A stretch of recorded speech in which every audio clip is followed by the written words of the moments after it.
enfim, a gente tem a cascata. Se algum deles está roubando, falta para os outros. Então, cortisol muito alto, a gente começa a ter uma diminuição da produção de todos os outros hormônios, né? É possível que isso aconteça. E isso acaba influenciando também na produção de neurotransmissores.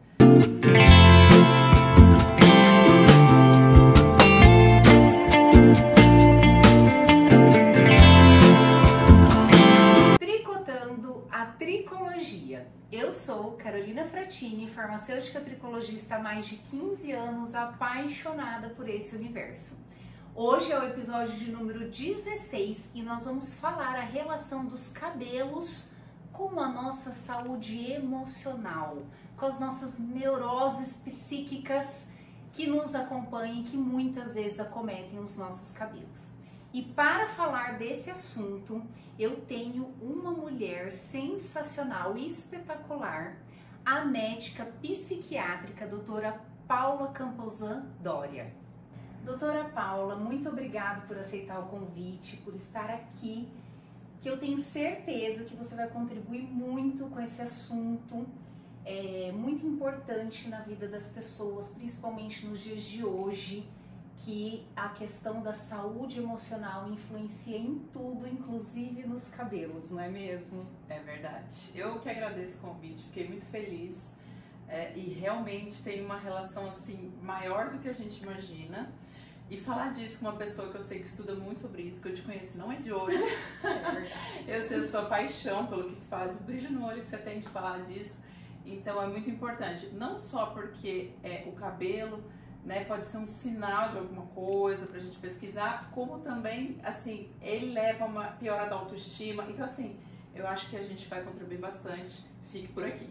Com certeza. Eu quero começar perguntando, doutora, senhora, como médica psiquiátrica, a primeira pergunta, as doenças psiquiátricas, ansiedade, depressão, bipolaridade, enfim, essas doenças influenciam no cabelo? Influenciam bastante. Hoje a gente tem uma linha da psiquiatria, de estudo, né, da qual eu sigo e acredito muito, que afirma que as doenças mentais elas são doenças inflamatórias. Então a causa principal é uma inflamação generalizada, aliás, como várias outras doenças. Então nosso corpo entraria em um estado de inflamação crônica, não é uma coisa leve também e aguda, né? Então aquele estado de inflamação crônica faz com que o organismo entre em algum momento em um colapso. E aí, a depender do nosso, até a nossa, enfim, nossa genética, né, que tem de caso na nossa família, a gente pode desencadear um quadro ou outro, né? Então é muito parecido o mecanismo de etiologia de todos eles, né? Da depressão, ansiedade, bipolaridade. Esse estado de inflamação, ele aumenta o cortisol. Porque quando a gente está doente, por exemplo, a gente está com sinusite, né? A gente muitas vezes toma um corticoide, né? Prescrito pelo médico, que justamente é o cortisol. Eles atuam de maneira muito semelhante. Então, embora seja o hormônio que dá disposição, né? Que faz a gente ficar acordado, é o contra-hormônio da melatonina, né? Então, quando a melatonina cai no começo da manhã, teoricamente o cortisol faz um pico, então dá aquela, enfim, né? Aquela disposição. E depois, né, faz alguns picos durante o dia, um cedo, um depois do almoço e um final da tarde, né, que são os momentos que a gente tem sono quando não tá legal.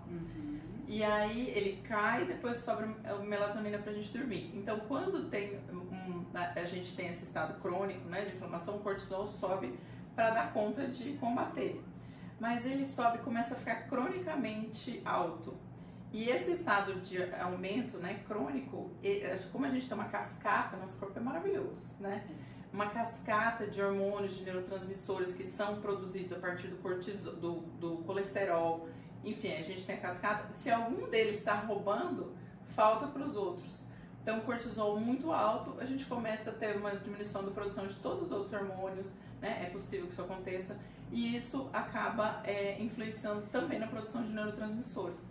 Então, essa é a correlação de estresse, né, e queda de cabelo e quadro depressivo que geralmente aparece junto. Então, sim, tem relação. Tem relação. E outra pergunta para a senhora, por exemplo, pacientes que tomam medicações, antidepressivo, para ansiedade, enfim. Essas medicações também podem causar queda de cabelo? Maravilhosa essa pergunta. Porque é uma dúvida frequente e muitas vezes as pessoas atribuem as medicações algo que é próprio do quadro. Então, assim, a medicação tá, sei lá, tá me engordando. Às vezes é o próprio quadro ansioso que aumenta o apetite, a pessoa acaba engordando. E na relação de queda de cabelo é a mesma coisa. Então, é possível que a medicação cause? Até é possível, mas é pouco provável. É muito mais comum que seja do próprio quadro. Aí, às vezes, a pessoa fala assim, mas eu acho que não, porque eu comecei a tomar antidepressivo um mês depois que começou a cair, então acho que tem a ver, eu já estava até melhor. Mas, na verdade, como a gente tem o ciclo, né, do cabelo, muitas vezes, a partir do momento que interrompe ali o crescimento, que o estresse faz isso, aí a queda acontece depois de 2 meses, às vezes até um pouco mais. Então, fica essa correlação que a pessoa faz, né? Não, mas eu tava melhor já, então é do remédio. Mas, na verdade, não, ele já estava programado, digamos assim, para cair desde lá de trás. Então, em geral, é o quadro, tanto que passa um tempo, né, essa queda aí que a gente tem, ele melhora. Então, mesmo quando a gente mantém a medicação, é raro alguém que fale, nossa, eu fiquei 1 ano com cabelo, né, em queda de cabelo e o quadro já está melhor. A não ser que o quadro ainda não tenha remitido, a gente precisa mexer na medicação. Mas não é motivo, nunca precisei suspender por causa disso. Sim, normalmente é outra coisa. E eu até perguntei isso pra senhora, porque lá no consultório acontece muito das pessoas. Então, assim, só para você entender um pouquinho, quando o paciente chega até mim, doutora, eu faço uma anamnese, né? Antes de eu avaliar a questão capilar, eu faço uma anamnese clínica. Então, eu pergunto o histórico, a questão genética, os hábitos de alimentação, atividade física, sono. E aí tem um momento que eu pergunto da questão emocional. Como que aquela pessoa se está passando por alguma situação, se faz algum acompanhamento com psicólogo, com psiquiatra. E nesse momento, a maioria das pessoas fala, depois que eu comecei a tomar um remédio, meu cabelo começou a cair. Eu tô num quadro depressivo, meu cabelo tá caindo mais. E nesse momento é o momento que eu faço a orientação da importância de um acompanhamento com um profissional. Por quê? Porque se for preciso aquela medicação, não tem que parar de tomar medicação para diminuir a queda de cabelo, porque como a senhora mesma acabou, né, de falar, e é o que eu sempre falo também, isso é o mínimo. O efeito colateral de queda de cabelo é o que a pessoa menos tem que se preocupar, porque é irrelevante isso na medicação. Agora, o que a pessoa tem que se preocupar é com o estado emocional, a saúde emocional, porque esse desequilíbrio, essas desordens emocionais sim vão influenciar no cabelo. E aí, entrando vamos dizer assim, nessa linha, uma coisa que eu queria perguntar para a senhora, eu vejo muito, eu sigo a doutora Paula, eu vejo todos os stories, todas as postagens, e a senhora fala muito da questão assim, nem sempre uma depressão ou uma ansiedade precisa de medicação.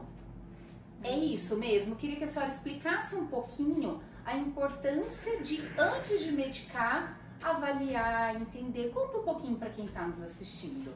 É verdade.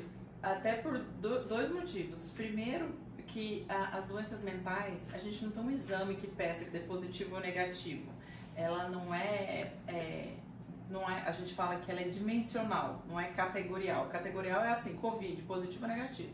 Gravidez, positivo ou negativo, né? A doença mental não é assim, não tem positivo ou negativo. Enfim, a gente faz todo um raciocínio a partir de vários dados, tanto clínico, né, exame físico, história familiar, enfim. Então a gente monta esse quebra-cabeça.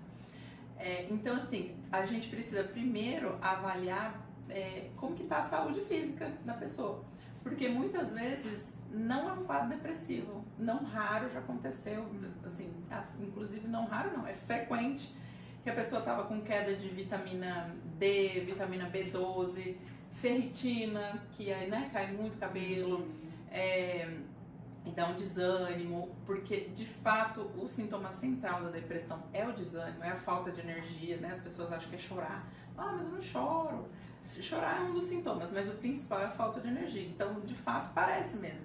Hipotireoidismo, né? Então é bastante comum, ainda mais a gente com o nosso estilo de vida atual, né? Alimentação ruim de uma maneira geral.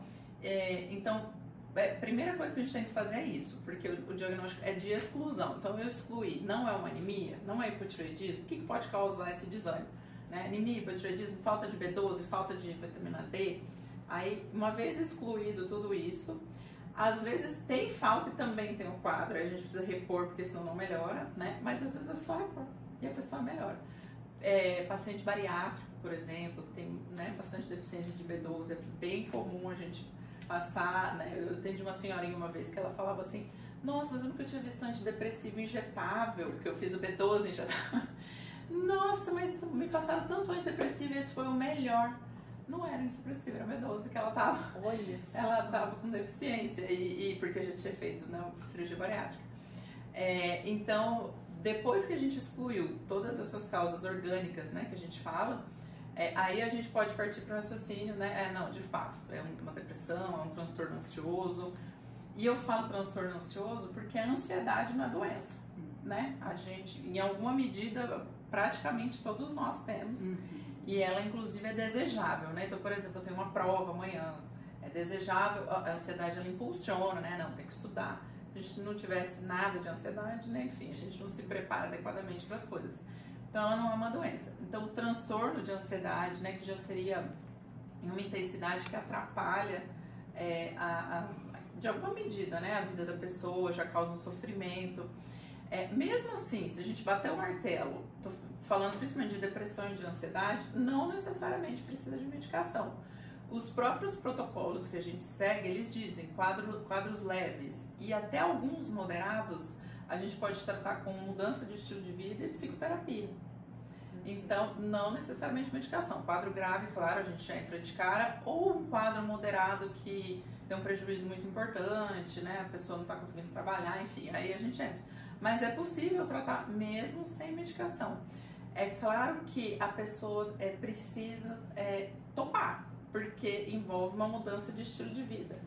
É mais confortável, às vezes, né? Não um comprimido, a pessoa toma um comprimido, tá tudo certo, do que ajustar sono, fazer atividade física, controle de estresse, né? E quando eu falo controle de estresse, as pessoas falam, ai, como que eu vou controlar? Meu trabalho é super estressante. Você não conhece meu marido, você não conhece a minha sogra. Não tem como controlar o estresse. Tem, porque eu tô dizendo da nossa reação perante as coisas. A sogra é a mesma, o marido é o mesmo, trabalho é o mesmo, o chefe é o mesmo, tudo igual. Mas a nossa leitura, a nossa reação, a importância que a gente dá para aquilo lá, isso a gente tem controle, né? Isso, então, assim, a pessoa tem que topar fazer toda essa mudança. Eu sempre falo assim, doutora, para meus pacientes, eu falo assim, ó, a gente se cuidar, a gente se amar é uma decisão racional, não é uma decisão emocional. Porque o emocional a gente se leva pelo, é difícil, é chato. Quando a gente decide racionalmente, eu quero fazer, eu vou fazer, nem que seja tentar. Eu vou tentar dormir mais cedo. Eu vou tentar não pegar no celular e pegar um livro. Eu vou tentar passar o tônico todos os dias. Eu vou tentar. Então, quando você começa, você decide tentar racionalmente aquilo ali, emocionalmente e fisicamente ganha com isso. Inclusive os cabelos. Não é verdade? É verdade, faz todo sentido. E é uma decisão. Aliás, assim, parênteses, estava outro podcast. O amor é uma decisão de uma maneira geral, não só por nós, né? Sim. Mas é exatamente isso. E se eu puder dar um conselho em relação a isso, é assim, baby steps. Muito pequenininho os objetivos, sabe? Então, fui lá, ela orientou que poderia passar entre 1 e 3 vezes por dia o tônico. Eu vou passar 4. Porque daí ela falou que 3 era bom, 4 é melhor. Vou passar 4, aí passa 4 uma semana, 3 na outra semana, na outra não passa nada, né? Então isso é ruim, começa devagar, passa uma vez só, leitura, né? Agora mesmo eu estava conversando com uma pessoa, falou assim, eu quero introduzir 1 hora de leitura por dia. Falei, quanto você está lendo hoje? Nada. Falei, amor, você não está lendo nada, você lê 1 hora amanhã, não vai ler 1 hora amanhã, né? Amanhã você vai ler uma página, eu não sei se você vai levar 10 minutos, 5 minutos para ler uma página, não sei.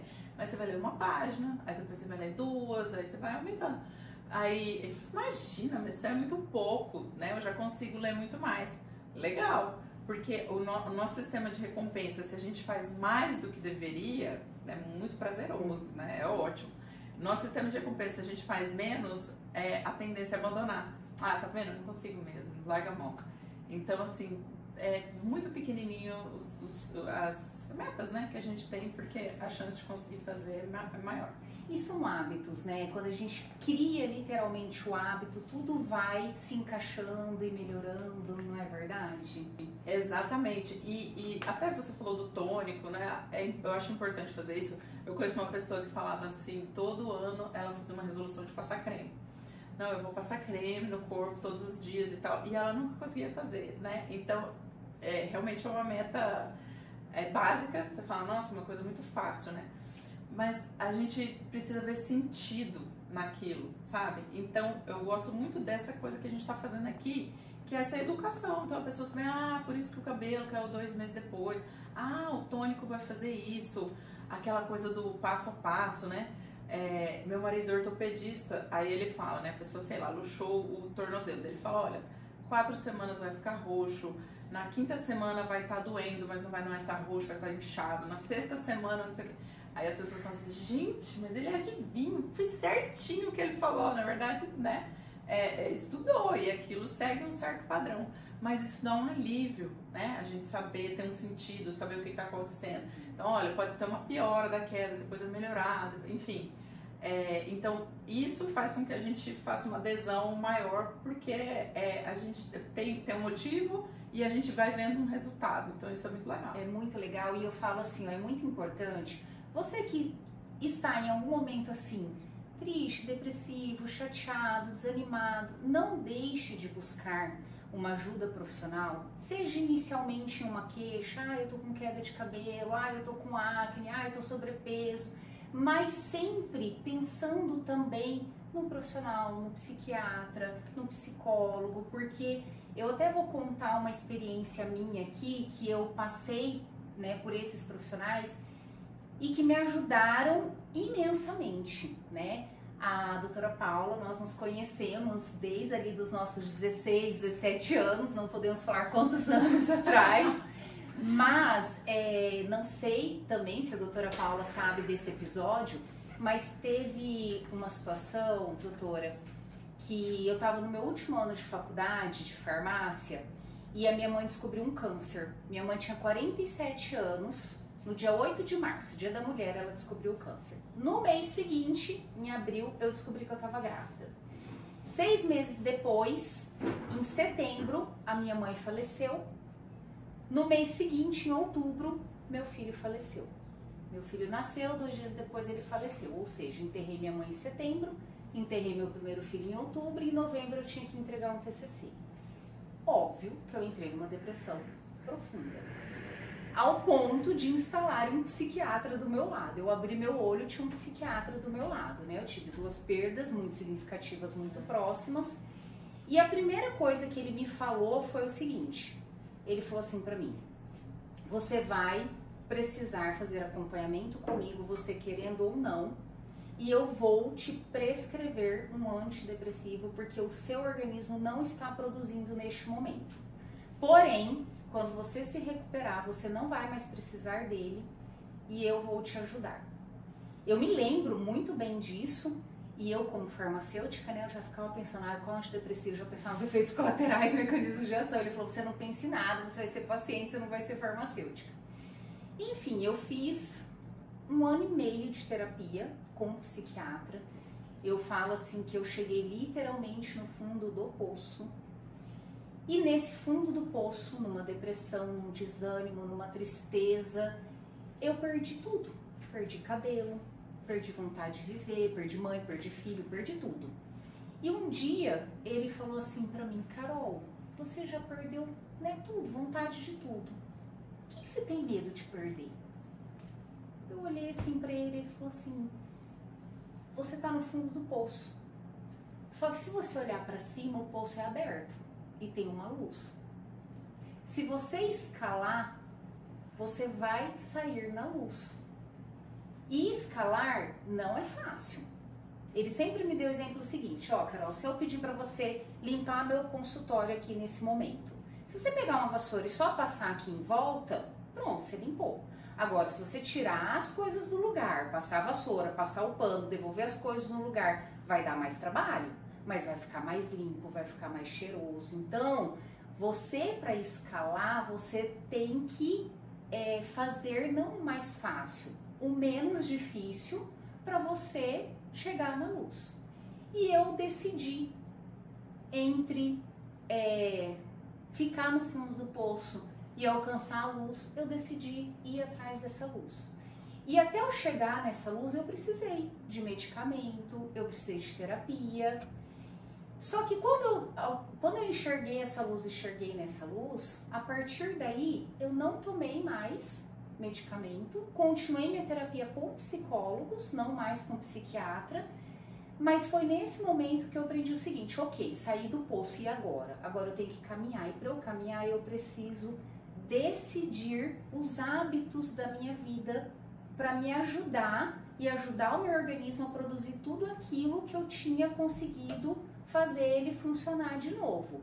E aí eu comecei a ganhar cabelo de novo, comecei a ganhar vida, comecei a ganhar... Então eu vivi literalmente na pele a importância de um acompanhamento psíquico, emocional, para nos direcionar e nos ajudar nesse momento. Então, assim, um dos motivos que eu queria muito que você estivesse aqui para estar ajudando as pessoas que estão nos ouvindo, porque eu, como tricologista, atrevo-me a dizer que 90% das pessoas que chegam ali na minha frente não é o cabelo, é o emocional. Eu imagino. E a gente conseguir orientar todo esse funcionamento, né? Juntar tudo isso, conhecimento psíquico, emocional, com medicamentoso, com fisiológico, então conhecer o ciclo do cabelo, explicar o processo, tudo é um processo, né? Explicar a importância do hábito, de todo esse cuidado, só que eu não sei e nem posso e nem me atrevo a fazer tudo isso sozinha, mas também sei a importância de fazer esse encaminhamento.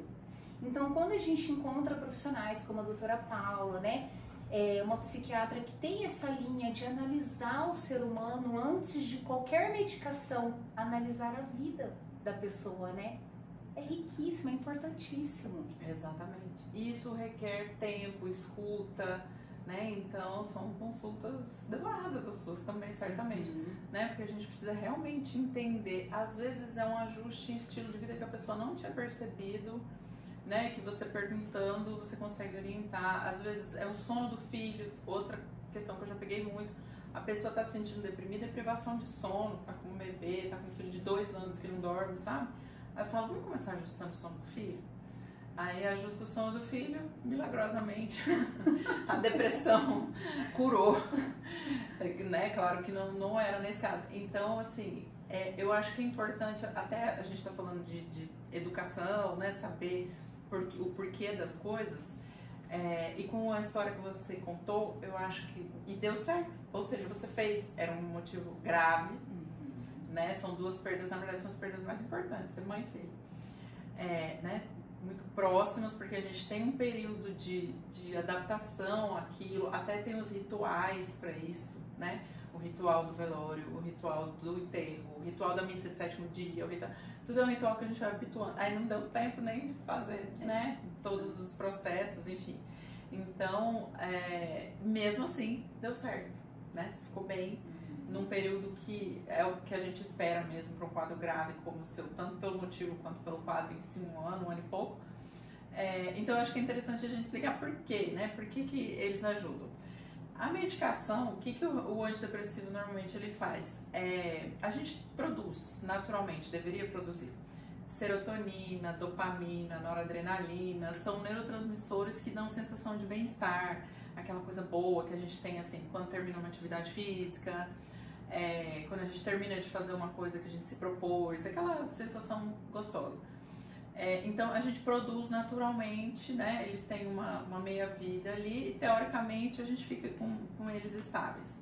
Por motivos de estilo de vida ruim, essa inflamação crônica que a gente falou, questões genéticas, questões ambientais, como isso, às vezes um trauma muito grande, a gente tem um desbalanço. Então a gente começa a pegar os neurotransmissores e jogar fora antes do que deveria. e aí a gente fica com menos neurotransmissor ali na fenda, que é o solto que ele faz o efeito. O antidepressivo, ele vai lá e ele gruda, ele não produz, ele não tem serotonina, dopamina, ele não tem nada disso. Ele, vamos dizer assim, ele se liga ali no receptor e ele pede que esse receptor pega e joga fora o neurotransmissor. Então, assim, é o nosso neurotransmissor, ele não tá repondo, substituindo, não né? tá substituindo, você não vai inibir nada, porque deu se eu tomar, depois na hora que eu tirar. Não, de jeito nenhum, porque ele só liga no receptor. Então, isso é o lado bom, ou seja, é a gente mesmo, na verdade, né, que tá melhorando de certa forma. E, por outro lado, como ele não produz, ele não dá, não é nada externo, é igual um hormônio que você passa, né, a pessoa já está tomando o hormônio, a gente precisa colaborar com a produção. Então, a gente precisa se alimentar bem, porque ele vem, tudo começa com o triptofano que a gente come. Então, a gente tem que se alimentar com, enfim, variados tipos de alimento. Daí, a gente precisa estar com o intestino legal, porque é no intestino que faz essa conversão, né, de triptofano para serotonina, noradrenalina, no intestino. Ali no intestino, nessa conversão, a gente precisa de vitamina D, B12, cobre, zinco. A gente precisa estar com alumínio baixo, porque o alumínio, vamos dizer assim, ele anula o cobre não consegue fazer essa conversão. Então, assim, são muitas variáveis, muitos detalhes, assim, que a gente precisa ajustar, que eu sempre explico na primeira consulta. Aí, pensa, ó, comeu, daí foi pro intestino, tem que ter tudo isso aqui no intestino, vitamina, não sei o quê. Aí os hormônios tem que estar tudo bem. Aí chega lá no cérebro. Aí eu falo, é aqui que o remédio atua. É só no final. Ele ajuda, em vários casos ele é fundamental, mas ele não resolve 100%. Né? A gente não tem essa estimativa, mas assim, por experiência de ver tantos casos, eu estimo que seja perto de 50% que ele atua. Então, assim, é pouco, né? Os outros 50% é isso aqui que a gente está falando, mudança de estilo de vida. Que o pessoal fala, ai, que coisa chata. Mas é fundamental, porque senão não produz. Produz mais à noite, então a gente precisa dormir, né? Enfim, tem todo um motivo. E a terapia, deixa eu só finalizar o negócio da medicação. E é isso, remédio não é pro resto da vida, não é pra ser.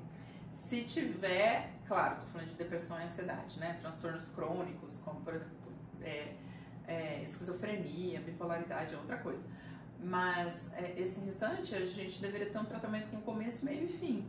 Então, aí, né, em média, em torno de 8 meses a 1 ano, é para a pessoa começar a melhorar. A gente faz uma redução gradual, né, um desmame, e depois a pessoa fica sem.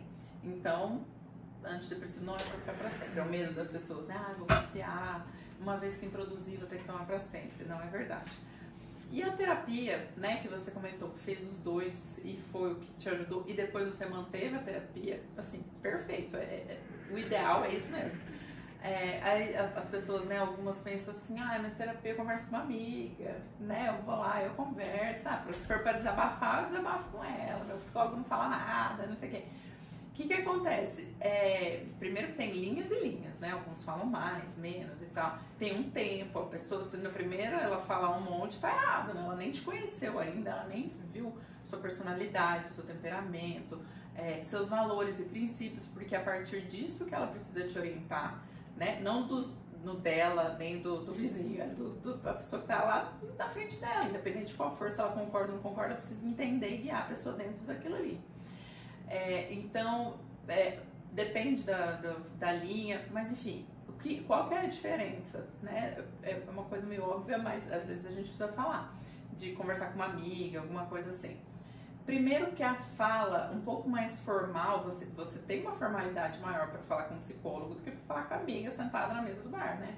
Então, só da gente colocar as coisas dentro da cronologia, sabe? Que a gente vai no médico e fala assim, como que eu vou falar pra ele? Eu vou falar que 3 dias comecei com tal coisa, né? Aquela organização já faz uma organização mental, a gente já começa, só de organizar a nossa ideia, a coisa já começa a clarear.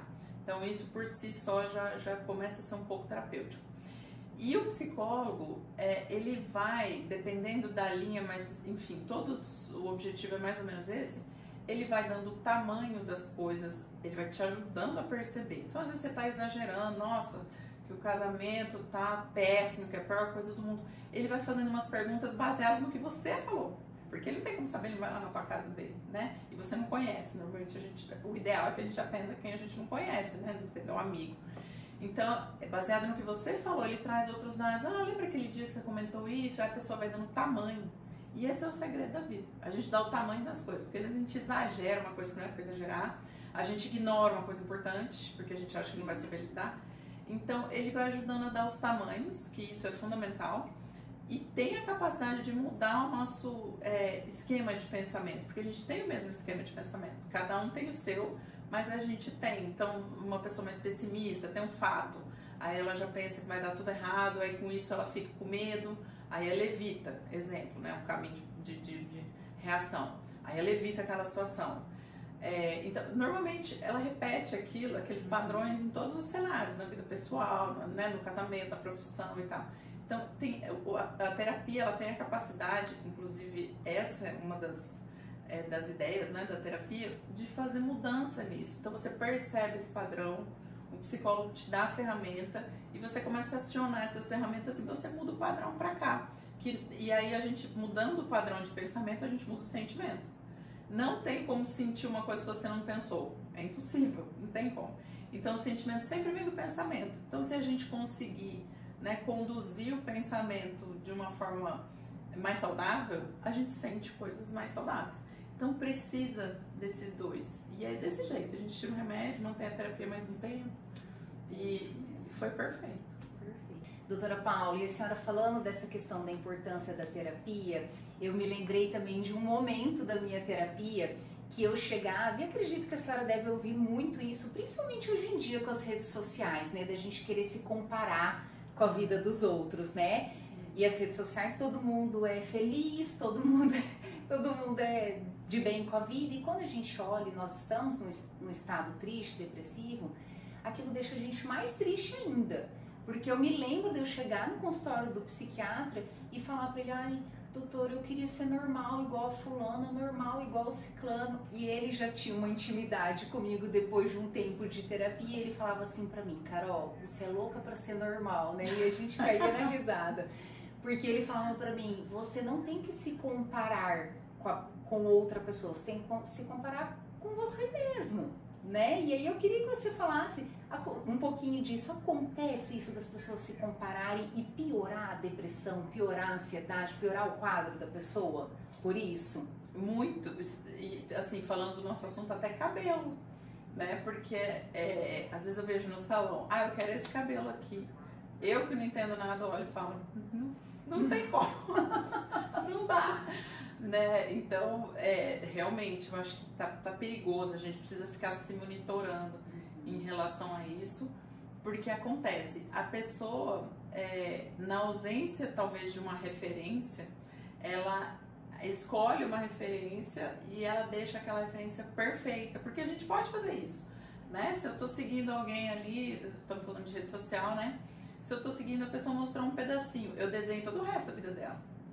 Então ela é assim na profissão, o casamento dela deve ser ótimo, os filhos dela devem ser maravilhosos, a casa dela deve ser linda, impecável, né? Aí a gente vai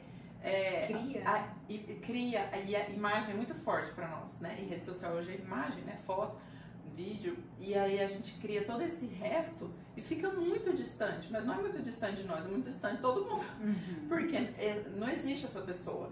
Eu sempre falo assim, a musa fitness, licença poética aqui para eu brincar para vocês entenderem. A musa fitness, a casa dela tá Amazônia, né? A personal organizer, ela tá gordinha, né? Tá fora do peso. O outro lá que faz uma comida maravilhosa, que posta ali e tal, a vida financeira dele tá tudo bagunçado. Então, só que a gente quer ser todos esses. A gente quer ser a musa fitness misturado com a organizer, que nas casas tem que estar perfeita, misturado com aquela que faz as comidinhas maravilhosas. Só que nem eles não são aquilo, porque eles, né, a gente tem um dom maior, assim, cada um, tanto por uma coisa interna, digamos assim, quanto por investimento. Eu gosto disso aqui, a gente começa a investir, né, naquilo que a gente é bom, o que a gente acha que deveria ser bom, mas a gente une e quer ser de uma vez, mas isso não existe, então a gente não pode, isso é uma armadilha, na verdade. Então a gente não pode cair nessa armadilha e se cair, volta, né, fala assim, não, gente, eu tô viajando, né, nada a ver, não tem como eu fazer isso. E é isso, é mais uma coisa que a terapia ajuda, ela começa a te situar, né, de como você estava. Eu relato tudo da primeira consulta, tudo, Porque mais pra frente, se a pessoa falar assim, eu acho que eu tô igualzinho.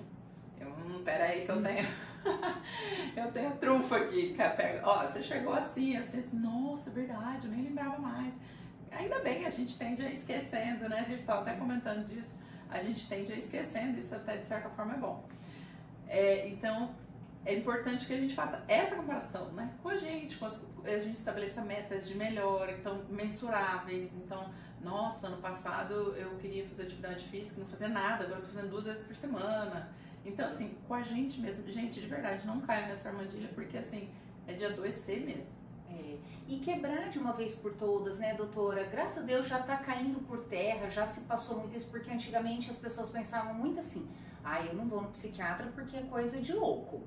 Eu não vou na terapia que é coisa de... né? Tinha muito isso. Hoje em dia, quase não tem, quase não vejo, pelo contrário, eu vejo muitas pessoas buscando mesmo ajuda da saúde emocional, psíquica, né? E isso é muito importante. Mesmo porque, né, doutora Paula, o nosso cabelo, eu sempre falo isso na consulta também, e quero aproveitar a senhora aqui para agregar e complementar nisso, o nosso folículo piloso, o nosso cabelo, ele é formado através do tubo neural.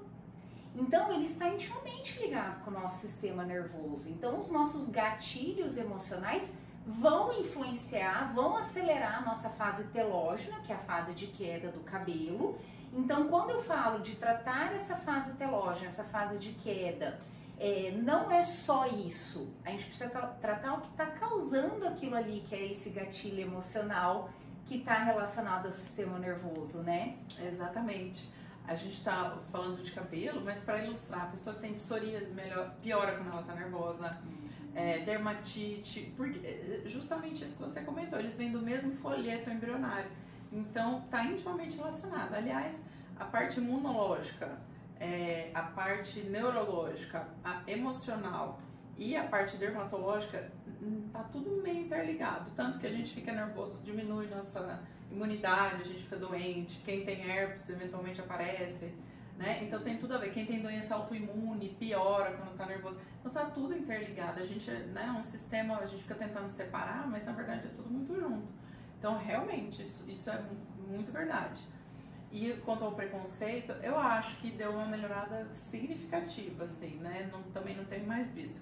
Eu brinco que o povo posta, né? Orgulho da Nutri. Ninguém posta orgulho do psiquiatra. Não chegamos nessa fase ainda.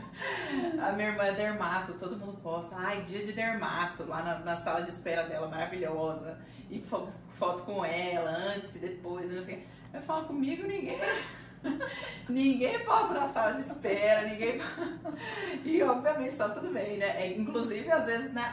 Meu psiquiatra tá ali, deixa eu fingir que eu... Ao contrário, né? A dermato, ele é meu dermato, maravilhoso. Mas quem escolheu a psiquiatria já sabia que era assim, inclusive é o perfil, né? Então, assim, tá tudo certo, não fiquem chateados. É isso mesmo, tem melhorado, eu acho, esse preconceito. Porque eu acho melhora das medicações, os remédios antes davam muito efeito colateral, então a pessoa tinha estigma assim, vou no psiquiatra, ele vai me dar um remédio que eu vou ficar dependente e vou ficar bobo, sonolento, dormindo o dia inteiro e tal. Então acho que isso aí melhorou muito, tem uma galera ali, meu Deus, tomando remédio que a gente nem imagina, né? E não dá pra perceber, a pessoa tem uma vida normal. E também porque eu acho que as pessoas foram entendendo que a doença mental não é só quando a pessoa tá psicótica, louca, sai correndo na rua, né? Pode ser um desconforto, uma tristeza, uma falta de energia. Então, assim, acho que esse conhecimento também foi tirando esse estigma. Ainda bem. Ainda bem. E que continue assim, porque na verdade o nosso cabelo, a nossa pele, os nossos órgãos, o nosso corpo no geral, nada mais é do que um sintoma e uma resposta da nossa mente, não é verdade? É verdade, exatamente. É ela que manda. É verdade. Doutora Paula, e por último, né, assim, a gente tinha tanta coisa para conversar que eu acho que a gente precisava de vários episódios, mas eu gostaria que a senhora deixasse a sua rede social, seu Instagram, para as pessoas te seguirem. A doutora Paula coloca muito conteúdo gratuito que ajuda muito em toda essa parte de organização, de motivação na vida real mesmo. Então vale a pena segui-la. Mãe de trigêmeos, é um barato acompanhar, né? São maravilhosos os filhos dela, o marido, a clínica. Então você vai ter um conteúdo riquíssimo que vai te ajudar a lidar com você mesmo, a fortalecer você, a fortalecer a sua vida através dessa mulher maravilhosa que tem uma sabedoria, uma inteligência para lidar com tudo isso que você não vai encontrar em mais ninguém nesse Brasil, eu te garanto. Conta suas redes sociais. Muito obrigada. E eu já vou aproveitar isso aí para explicar algo, né, para quem chegar por lá. Minha rede social é Paula Camposan Doria, com Z-A-N. E ela começou, não comecei para falar de psiquiatria, era minha, né, assim, em particular, eu usava para postar fotos dos meus, aliás, eu fiz para postar fotos dos meus trigêmeos, que todo mundo pediu, não tinha tempo. Então, assim, não é um Instagram de uma psiquiatra, né, eu fico falando de depressão, ansiedade. A ideia lá é falar, porque eu enxergo a pessoa como um todo, né, então falar mesmo da rotina, de filho, de marido, de casamento, de tudo, né, um pouquinho. Então é bem variado, assim, dependendo do dia tem coisas variadas.